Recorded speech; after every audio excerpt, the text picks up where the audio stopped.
વિદ્યાર્થી મિત્રો નમસ્કાર. આગળના લેક્ચરમાં આપણે પ્રકરણ 10ની અંદર પ્રમેય નંબર 10.1 થી 10.5 સુધીની પ્રતિજ્ઞાઓ જોઈ. હવે પ્રતિજ્ઞા આપણે ફરીવાર રિપીટ કરીએ, કારણ કે આપણે 10.12 સુધી પ્રતિજ્ઞા બધી મોઢે રાખવાની. આ બધી પ્રતિજ્ઞા 10મા ધોરણમાં પણ યાદ રાખવાની.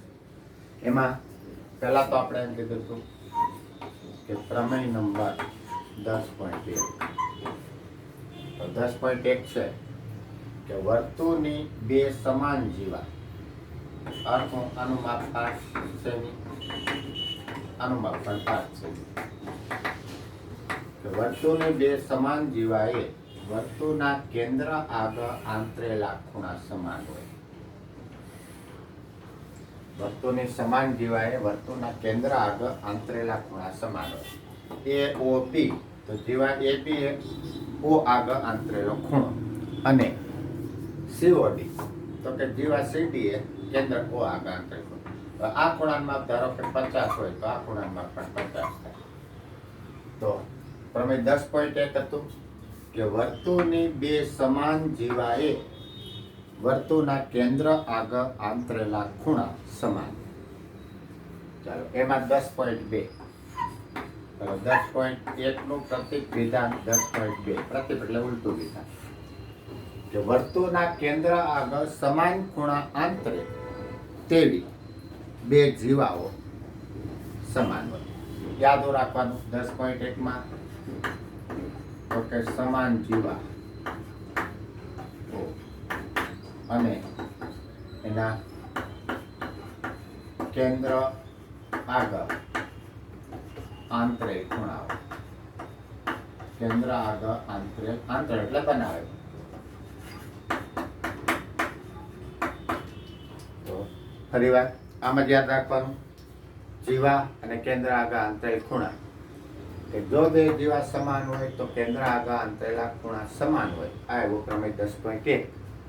10.2 કે કેન્દ્ર આગળ આંતરેલા ખૂણા સમાન હોય તો બંને જીવા સમાન હોય, એટલે કે AOB અને COD નું માપ સરખું હોય તો તમારે AB અને CD નું માપ સરખું થાય. એટલે ચત્તું નોંધવું 10.1 એનું પ્રતિક વિધાન લ્યો તો 10.2 બરાબર. એટલે પ્રતિક વિધાન છે 10.1 ને 10.2 એટલું જ યાદ રાખવાનું, જીવા અને કેન્દ્ર આગળ આંતરેલ ખૂણા. હવે આગળ ત્યાર પછી આપણે જોયું તો પ્રમેય નંબર 10.3 અને 4.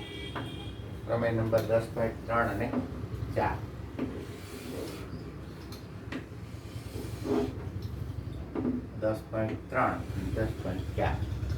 એમાં આપણે શું કીધું કે વર્તુળનું કેન્દ્ર O અને જીવા AB. ફરી વાર રિપીટ કરું છું, ધ્યાન આપો. હવે કેન્દ્રમાંથી જીવા પર લંબ દોરવામાં આવે. લંબ એટલે અહીંયા બનતો ખૂણો, કાટખૂણો, એનું નામ આપી દો એમ. તો આપણે પ્રમેય નંબર 10.3 ની પ્રતિજ્ઞા હતી. પ્રમેય નંબર 10.3 ની પ્રતિજ્ઞા વર્તુળના કેન્દ્રમાંથી જીવા પર દોરેલો લંબ જીવાને દુભાગ. આ ખૂણો પણ કાટખૂણો થાય. દુભાગ એટલે બે સરખા ભાગ કરે, એનો અર્થ M બિંદુ છે જીવા AB નું મધ્ય બિંદુ થાય. એટલે આખું માપ AB નું માપ ધારો કે 10 સેમી હોય તો AM નું માપ અને MB નું માપ સરખું થઈ જાય. આનો આપણે પાયથાગોરસનો ઉપયોગ કરી શકીએ કે OA ત્રિજ્યા થાય, OB પણ ત્રિજ્યા થાય. ત્રિજ્યાની વ્યાખ્યા જોઈ ગયા. જે રેખાખંડનું એક અંત્ય બિંદુ વર્તુળનું કેન્દ્ર અને બીજું અંત્ય બિંદુ વર્તુળ પર હોય તો આ આકૃતિમાં બે ત્રિજ્યા છે, જે OA અને OB. ચાલો 10.3 માં શું કીધું તો કે વર્તુળના કેન્દ્રમાંથી જીવા પર દોરેલો લંબ જીવાને દુભાગે. બરાબર યાદ રાખજો. આપણે ક્યાંથી લંબ દોરવાનો છે તો કે વર્તુળના કેન્દ્રમાંથી જીવા પર દોરેલો લંબ એ જીવાને દુભાગે. જીવા પર દોરેલો લંબ લખતો નથી. વર્તુળના કેન્દ્રમાંથી જીવા પર દોરેલો લંબ જીવાને દુભાગે. એટલે કેન્દ્રમાંથી જીવા ઉપર ગમે ત્યાં તમે કાટખૂણો બનાવો તો અહીંયા બનતા ખૂણા કાટખૂણા હોય તો એમ બિંદુ એ બિંદુ મધ્ય બિંદુ થાય, કારણ કે જીવાના બે સરખા ભાગ કરે, દુભાગે. એટલે આપણે એમ સમજવાનું. ચાલો 10.3 ની પ્રતિજ્ઞા ખૂબ અગત્યની છે. 10માં એના દાખલા આવે, પાયથાગોરસ મૂકી શકાય, બરાબર. વર્તુળના કેન્દ્રમાંથી જીવા પર દોરેલો લંબ એ જીવાને દુભાગે. ચાલો આનું પ્રતિવિધાન છે એ છે પ્રમેય 10.4. તો પ્રમેય નંબર 10.4 માં 10.3 નું જ પ્રતિવિધાન છે. આ બધા એકબીજાના પ્રતિવિધાન. તો 10.4 માટે આપણે થોડું વધારવું પડશે કે 10.4 માં શું કહેવા માંગે. પ્રતિવિધાન જ છે પણ થોડું ફેરવી નાખેલું. આપણે અહીંયા એમ કીધું કે આ એમ બિંદુ એનું મધ્ય બિંદુ હોય અને આમ રેખા દોરી દો. તો કઈ રેખા થઈ? તો કે વર્તુળના કેન્દ્રમાંથી પસાર થતી રેખા જો જીવાને દુભાગે એટલે મધ્ય બિંદુ. જો પેલા મૂકી દીધું કેન્દ્રમાંથી જીવા પર દોરેલો લંબ, જીવાને દુભાગે. 10.3 માં આપણે એમ વાત કરી કેન્દ્રમાંથી જીવા પર દોરેલો લંબ જીવાને દુભાગે. એવું ઊંધું કે વર્તુળના કેન્દ્રમાંથી પસાર થતી રેખા જો જીવાને દુભાગે, એટલે પેલા શબ્દ આવ્યો જીવાને દુભાગે, તો તે રેખા જીવાને લંબ હોય. તો તે રેખા જીવાને લંબ હોય. એટલે આપણે ફરી વાત શું યાદ રાખવાનું છે? તો કે વર્તુળના કેન્દ્રમાંથી પસાર થતી રેખા જો જીવાને દુભાગે તો તે રેખા જીવાને લંબ હોય. તો તે રેખા જીવાને લંબ. જો આગલા લેક્ચરમાં સમજાયું તે ફરીવાર સમજાયું, કારણ કે આ બધી પ્રતિજ્ઞાઓ 10મા ધોરણમાં કામની છે અને યાદ રાખવાની. ફરીવાર રિપીટ જ કર્યા કરો અને વારંવાર વાંચો તો જ સમજ પડશે. આમાં પ્રમેયની પ્રતિજ્ઞાઓ નહીં આવડે, દાખલા નહીં આવડે. સમાન જીવા કેન્દ્ર આગળ સમાન ખૂણા અંતરે અથવા બનાવે. કેન્દ્ર આગળ સમાન ખૂણા અંતરે તેવી બે જીવા સમાન હોય. કેન્દ્રમાંથી જીવા પર દોરેલો લંબ જીવાને દુભાગે અને વર્તુળના કેન્દ્રમાંથી પસાર થતી રેખા જો જીવાને દુભાગે તો તે રેખા જીવાને લંબ. પ્રતિજ્ઞા 10.4 ની બરાબર પાકી કરજો. વર્તુળના કેન્દ્રમાંથી પસાર થતી રેખા જીવાને દુભાગે તો તે રેખા જીવાને લંબ હોય. એટલે જો આ દુભાગ એટલે બે સરખા ભાગ કરે, અહીંયા બધા ખૂણા કાટખૂણા થાય. આ ત્રિકોણ લ્યો કે આ ત્રિકોણ લ્યો, એમાં OA OB ત્રિજ્યા થાય અને કાટકોણ ત્રિકોણ માટે કર્ણ થાય. એમાં આપણે પાયથાગોરસ વાપરી આ 3 માંથી કોઈ પણ 2 નું માપ આપ્યું, ત્રીજું માપ શોધી શકીએ.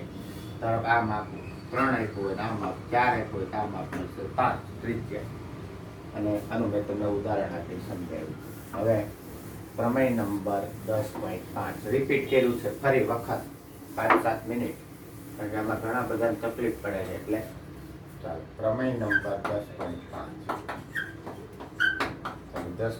પ્રમેયમાં શું કીધું કે 3 ભિન્ન અસમરેખ બિંદુ અનન્ય વર્તુળ કરવા. અનન્ય એટલે એક અને માત્ર એક. હું વર્તુળ પેલા તો ના તમે આપ પણ વિચારી શકો વર્તુળના કોઈ પણ 3 બિંદુ લો ત્યારે સમરેખ હોય જ નહીં, અસમરેખ જ હોય. આપણે એમ કહીએ કે A, B અને C. તો 3 ભિન્ન અસમરેખ બિંદુ અનન્ય વર્તુળ કરવા. અનન્ય એટલે એક અને માત્ર એક. ઘણી વાર MCQ પૂછાય કે 3 ભિન્ન અસમરેખ બિંદુમાંથી કેટલા વર્તુળ પસાર થાય? તો 3 ભિન્ન અસમરેખ બિંદુમાંથી એક અને માત્ર એક વર્તુળ પસાર થાય. અનન્ય એટલે એક જ અથવા તો એક અને માત્ર એક. ઘણા કેવું સમજે અનન્ય એટલે અસંખ્ય નહીં.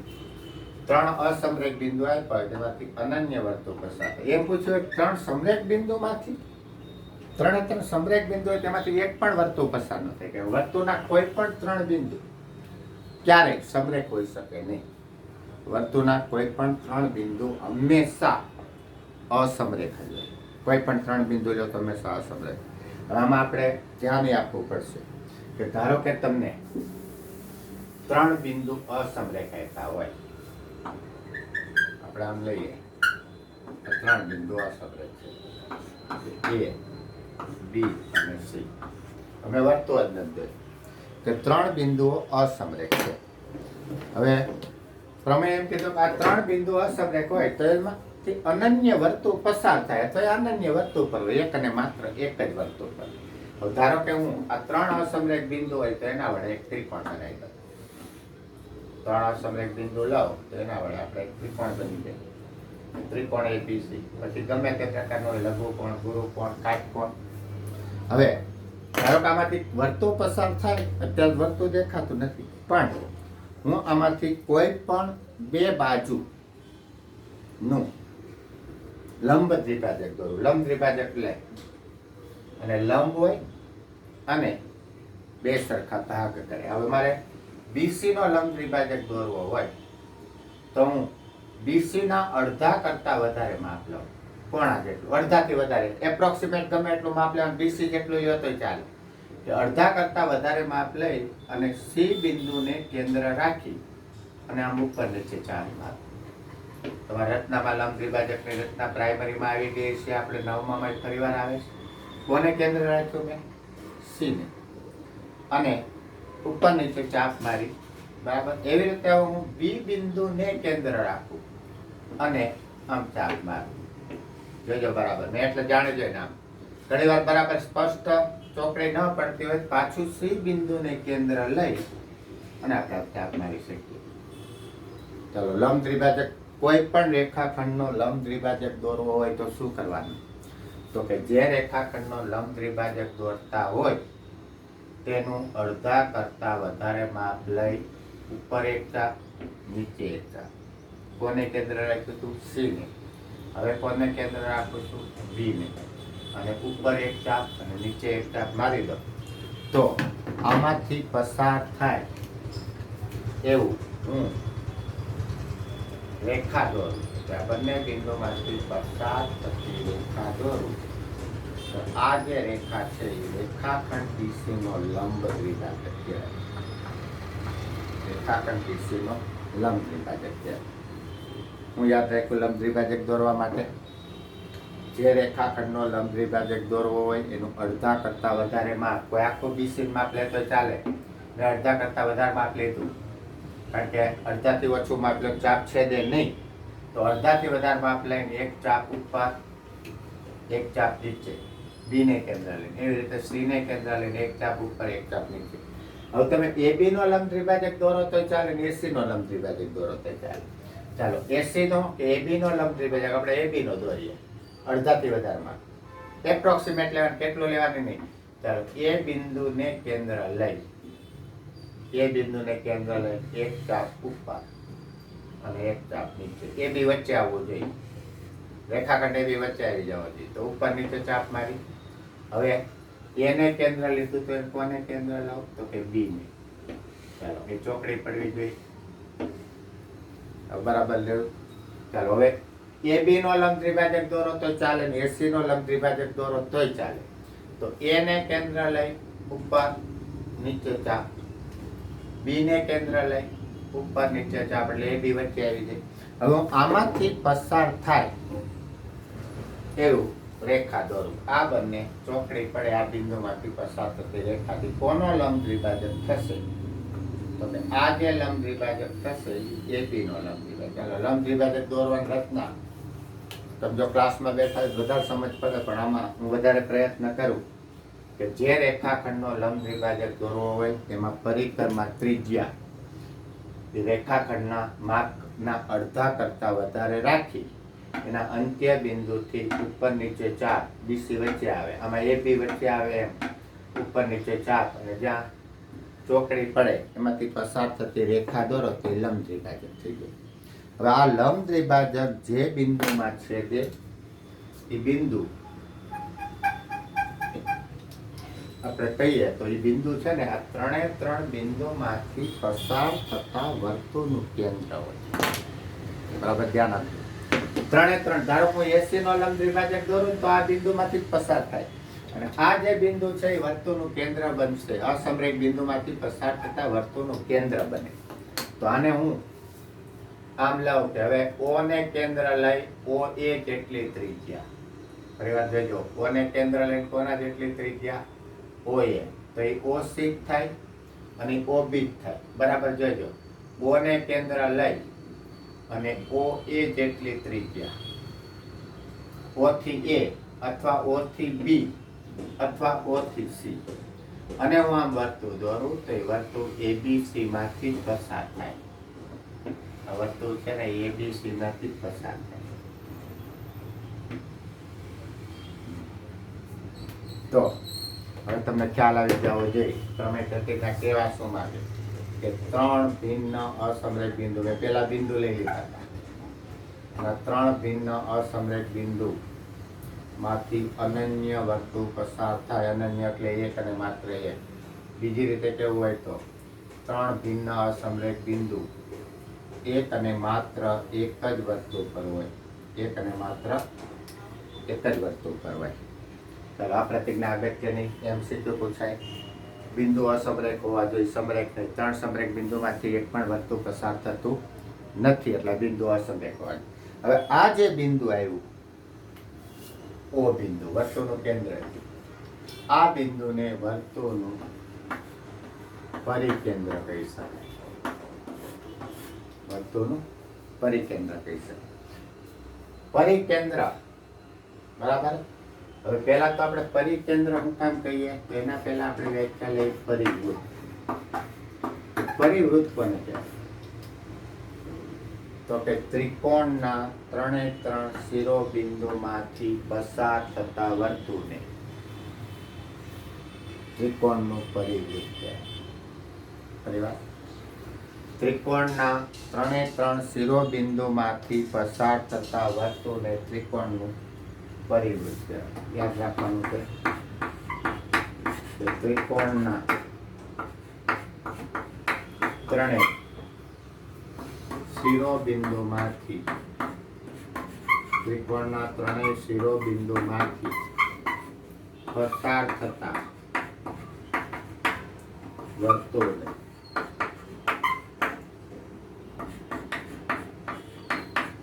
ત્રિકોણનું પરિવૃત્ત.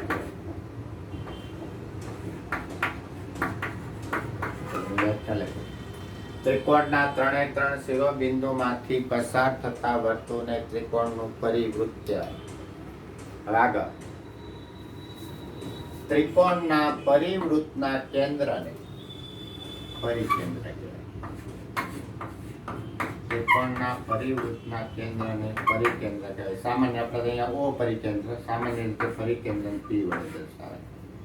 તો બીજી રીતે પરિકેન્દ્રની વ્યાખ્યા આવે કે ત્રિકોણની ત્રણે ત્રણ બાજુના લંબ દ્વિભાજકના છેદ બિંદુને, અત્યારે મેં બે બાજુનો લંબ દ્વિભાજક દોર્યો, ત્રીજી બાજુનો લંબ દ્વિભાજક દોરો તો એમાંથી જ પસાર થાય. તો પરિકેન્દ્ર બે વ્યાખ્યા આવી. આ વ્યાખ્યા વધારે હેલી પડશે. પહેલી કઈ કે ત્રિકોણના પરિવૃત્તના કેન્દ્ર, ત્રિકોણના પરિવૃત્તના કેન્દ્રને ત્રિકોણનું પરિકેન્દ્ર કહેવાય. ત્રિકોણના પરિવૃત્તના કેન્દ્રને ત્રિકોણનું પરિકેન્દ્ર કહેવાય. ફરીવાર પરિવૃત્ત, પરિવૃત્તની વ્યાખ્યા ત્રિકોણના ત્રણે ત્રણ શિરોબિંદુમાંથી પસાર થતા વર્તુળને, બરાબર મગજમાં બેહાડજો.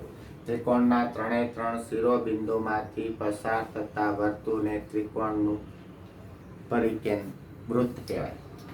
ત્રિકોણના પરિવૃત્તના કેન્દ્રને, ત્રિકોણના પરિવૃત્તના કેન્દ્રને ત્રિકોણનું પરિકેન્દ્ર કહેવાય. બીજી વ્યાખ્યા આપી હોય તો આપી શકાય. બરાબર. બીજી વ્યાખ્યા શું આવે? ત્રિકોણની ત્રણે ત્રણ બાજુના લંબ દ્વિભાજકના છેદ બિંદુને, ત્રિકોણની ત્રણે ત્રણ બાજુના લંબ દ્વિભાજકના છેદ બિંદુને ત્રિકોણનું પરિકેન્દ્ર કહેવાય. તો ત્યાર પછીની વ્યાખ્યા છે કે પરિત્રિજ્યા. ત્યાર પછી આપણે પરિત્રિજ્યા. તો પરિત્રિજ્યામાં શું કહી શકીએ? હવે આકૃતિ મેં દોરી છે, પણ પરિત્રિજ્યા એટલે ધારો કે હું આમાં O થી B નું માપ લઉં, A નું લઉં કે C નું લઉં. ધારો કે અહીંયા આપણે OB દોરી આપીએ, તો આમ લઉં OA અથવા તો OB. આ ભૂસી નાખું તો ખ્યાલ આવે. એટલે OA લઉં, OB લઉં કે OC લઉં. તો આપણે OB લીધું, આમ લ્યો તો OA, આમ લ્યો તો OC. આ ત્રણે ત્રણનું આવ્યું. OA પણ વર્તુળની ત્રિજ્યા, OB પણ વર્તુળની ત્રિજ્યા, OC પણ વર્તુળની ત્રિજ્યા. ત્રિજ્યા થઈ તો આને પરિત્રિજ્યા કહેવાય. તો પરિત્રિજ્યાની વ્યાખ્યા તો કે ત્રિકોણના પરિવૃત્તની ત્રિજ્યા, ત્રિકોણના પરિવૃત્તની ત્રિજ્યાને ત્રિકોણની પરિત્રિજ્યા કહેવાય. ચાલો ખાસ ધ્યાન આપજો. પરિવૃત્ત ત્રિકોણના ત્રણે ત્રણ શિરોબિંદુમાંથી પસાર થતા વર્તુળ, ત્રિકોણના ત્રણે ત્રણ શિરોબિંદુમાંથી પસાર થતા વર્તુળને ત્રિકોણનું પરિવૃત્ત કહેવાય. ત્રિકોણના પરિવૃત્તના કેન્દ્રને પરિકેન્દ્ર કહેવાય. સામાન્ય રીતે P વડે દર્શાવે, અહીંયા O છે. અને ત્રીજું પરિત્રિજ્યા, તો કે ત્રિકોણની પરિવૃત્તની ત્રિજ્યાને પરિત્રિજ્યા કહેવાય. હવે પરિકેન્દ્ર માટે આપણે બીજું પણ કહી શકીએ કે ત્રિકોણનું પરિકેન્દ્ર છે ત્રણે ત્રણ શિરોબિંદુથી સમાંતરે. કેમ એમ બોલ્યો કે પરિકેન્દ્ર, ત્રિકોણનું પરિકેન્દ્ર એ ત્રિકોણના ત્રણેય શિરોબિંદુથી સમાન અંતરે, ત્રિકોણના ત્રણેય શિરોબિંદુથી સમાન અંતરે. કેમ આપણે આવું કેવું પડ્યું કે ત્રિકોણનું પરિકેન્દ્ર ત્રિકોણના ત્રણેય શિરોબિંદુથી સમાન અંતરે હોય? કારણ તો કે આપણે એમ કીધું OA ત્રિજ્યા, OB પણ ત્રિજ્યા અને OC પણ ત્રિજ્યા. તો આ આકૃતિની અંદર આપણે એમ કહી શકીએ જેટલું માપ OA નું હોય એટલું જ માપ OB નું, એટલું જ માપ OC. કારણ કે એક જ વર્તુળની ત્રિજ્યા થઈ. તો ત્રિકોણનું પરિકેન્દ્ર એ ત્રિકોણના ત્રણેય શિરોબિંદુથી સમાન અંતરે હોય, શિરોબિંદુથી સમાન અંતરે હોય. હવે આપણે આ કાઢી નાખીએ. આગળ આપણે પ્રમેયની પ્રતિજ્ઞા આવશે ત્યારે ખાલી સમજાય કે ધારો કે આ ખૂણો એ 30 અંશનો હોય તો આ ખૂણો એનો ડબલ એટલે 60 અંશનો થાય. આગળ આપણે એની પ્રતિજ્ઞા આવશે 10.8 તો હવે આના દાખલા માટે અથવા MCQ માટે યાદ રાખવાના આવે, બરાબર? કે પરિકેન્દ્ર, પરિકેન્દ્રને O ને બદલે હું નામ આપી દઉં P. તો પરિકેન્દ્ર આગળ બનતો ખૂણો વર્તુળના બાકીના ભાગ પર બનતા ખૂણા કરતા ડબલ હોય. તો તમારી માટે સૂત્ર આવી જાય કે ખૂણો BPC બરાબર 2 ખૂણો A. શું કામ? તો કે ખૂણા A કરતા આ ખૂણો ડબલ હોય. 10.8 આવે ત્યારે બરાબર સમજાય. એટલે તે દાખલામાં આપણે ઘણી વાર MCQ પૂછ્યો હોય તો તમને આ માપ આપ્યું એના કરતા ડબલ થાય, આના કરતા અડધું થાય. ધારો કે તમને આ માપ આપ્યું હોય કે 140 અંશ, તો આ માપ થઈ જાય છે. શું કામ? તો કે આના કરતા અડધું, આના કરતા ડબલ. આપણે શોર્ટમાં સમજવું હોય તો આમ કહી શકાય કે આ માપ x હોય તો આ માપ 2x, આના કરતા ડબલ. વર્તુળ પર બનતા ખૂણા કરતા પરિકેન્દ્ર એટલે વર્તુળના કેન્દ્ર આગળ આપેલ ખૂણો બમણો હોય. આ તમારે આવશે 10.8 ની પ્રતિજ્ઞામાં પણ અત્યારે સમજાઈ દીધું. ચલો પરિકેન્દ્ર માટે કઈ વસ્તુ યાદ રાખો? પરિકેન્દ્ર એટલે શું? બે વ્યાખ્યા આવી. ત્રણે ત્રણ શિરોબિંદુમાંથી પસાર થતું વર્તુળ એટલે ત્રિકોણનું પરિકેન્દ્ર. પરિકેન્દ્ર તો કે ત્રિકોણના ત્રણે ત્રણ શિરોબિંદુથી સમાન અંતરે, ત્રણે ત્રણ શિરોબિંદુથી સમાન અંતરે. પરિકેન્દ્ર આગળ બનતો ખૂણો બાકીના ભાગ પર બનતા ખૂણા કરતા બમણો હોય. ગમે એની માટે કહી શકાય. ધારો કે હું આમ જોડી દઉં અને આપણે PB અને AP ને જોડીએ તો આ ખૂણાનું માપ C કરતા ડબલ હોય. આને આમ જોડતા ઉપર ખૂણા બી નું માપ ખૂણા એબીસી કરતા અડધું હોય. આ ખૂણો આના કરતા ડબલ, આ ખૂણો આના કરતા અડધો. આપણે ખૂણા મોટા ભાગે થીટા વડે દર્શાવીએ. આ થીટા હોય તો થીટા બાય 2 થઈ શકે. આપણે અડધું ન કરવું હોય તો આ ખૂણો આપણે એમ કહીએ થીટા, તો આ ખૂણો 2 થીટા. થીટા એટલે ખૂણાનું માપ, બરાબર. તમારે 10 ત્રિકોણમિતિમાં આવશે અને તમારે વાંચવાનું થીટા આવડે તો થીટા, નહીં તો રડા આવા લેટા. તો બરાબર ધ્યાન આપજો. આ ખૂણો 2 થીટા, એના કરતા અડધો થીટા, આ થીટા એના કરતા ડબલ. આવું કોઈ પણ 3 ખૂણા માટે સૂત્ર બની શકે, બરાબર. પરિકેન્દ્ર માટે બીજો અર્થ કે ત્રિકોણની 3 બાજુના લંબ દ્વિભાજકના સંગમ બિંદુને ત્રિકોણનું પરિકેન્દ્ર કહેવાય. તો ઘણાના તમારે નથી ચોપડીમાં આપ્યું, પણ અર્થ સમજાઈ દઉં કે અંતઃવૃત્ત. આપણે બે શબ્દ આવ્યા, પરિવૃત્ત અને અંતઃવૃત્ત. હવે અંતઃવૃત્તમાં ધારો કે હું પેલા સમજાવવા માટે ખાલી આકૃતિ દોરું છું. જો આમ આકૃતિ દોરું, બરાબર. તો હું આની વર્તુળને 3 બાજુને, ત્રિકોણની બાજુને 3 બાજુને વર્તુળ સ્પર્શ કરી. પેલા મેં આ રીતે દોર્યું એટલે સમજ પડે.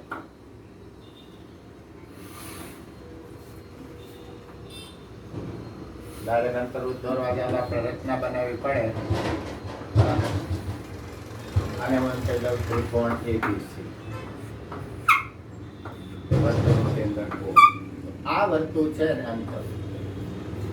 પરિવૃત્તમાં શું થતું કે ત્રિકોણના 3 શિરોબિંદુમાંથી પસાર થતું વર્તુળ, બરાબર.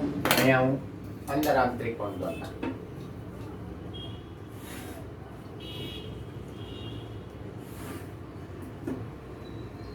આ ત્રિકોણનું નામ આપી દઉં PQR.